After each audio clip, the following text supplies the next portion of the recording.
to the heart of Abu Dhabi. Hey guys, what's up? Welcome back to my channel. It's your boy Ronix Gracia, and today, samahan niyo ako as we explore one of the grandest and most breathtaking palace here in Abu Dhabi, Qasr Al Watan. Grabe, sobrang excited ako to show you this place. So make sure to watch hanggang sa dulo. And let's go! Qasr Al Watan means Palace of Nation. It's not just a palace. It's a living legacy. Dito ginagawa ang mga official state visits, presidential meetings, and diplomatic gatherings.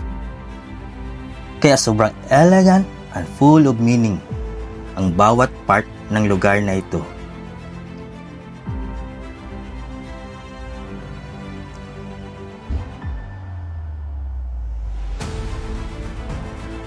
As you walk in, mapapansin mo agad how massive and detailed everything is.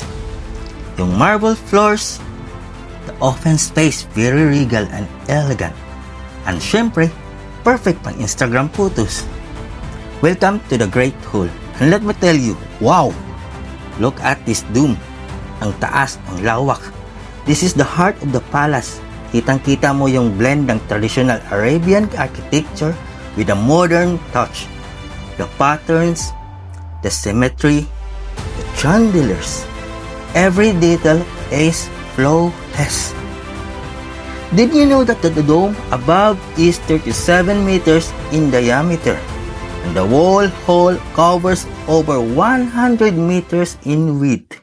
Literal na jaw-dropping.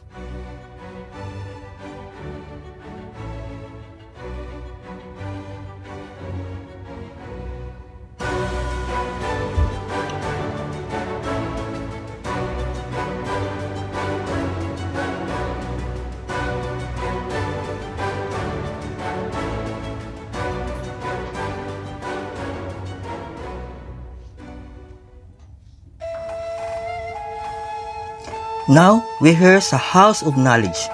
This area celebrates Arabic contributions to science, literature, and arts. Makikita mo ang ancient manuscript, scientific instruments, and even translations that connected East and West.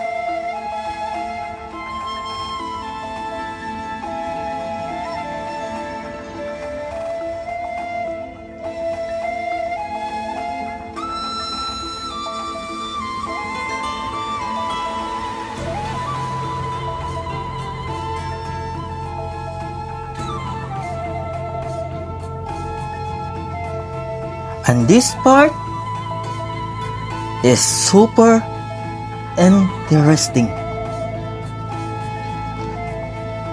It's the Presidential Gifts Hall.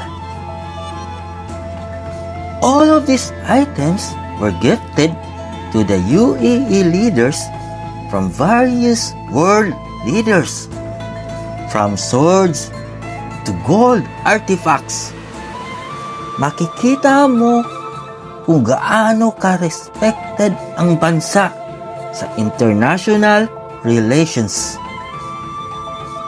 Wow!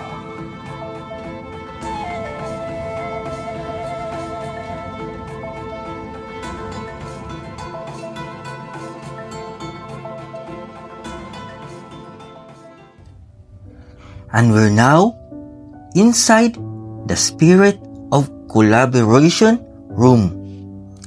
Dito nagaganap ang UAE Cabinet Meetings, Federal Supreme Court Council Sessions, and other high-level gatherings.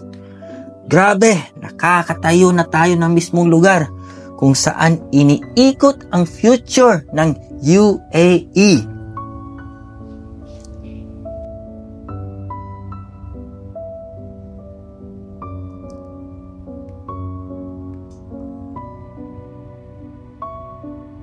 And of course, the Qasr Al Watan Library.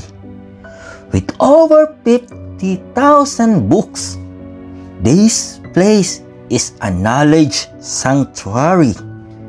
Sobrang tahimik and peaceful. Parang gusto mong magbasa buong araw.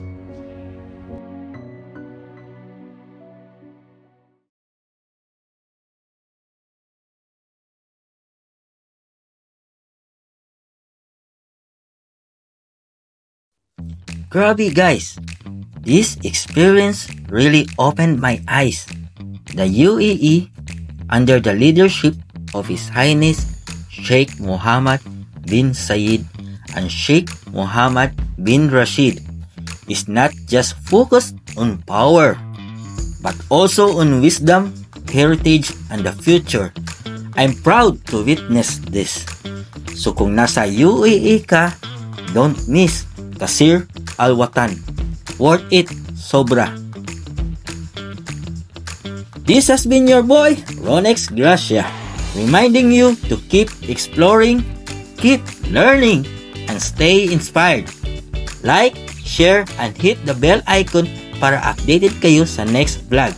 Till next time, syukran, mabuhay!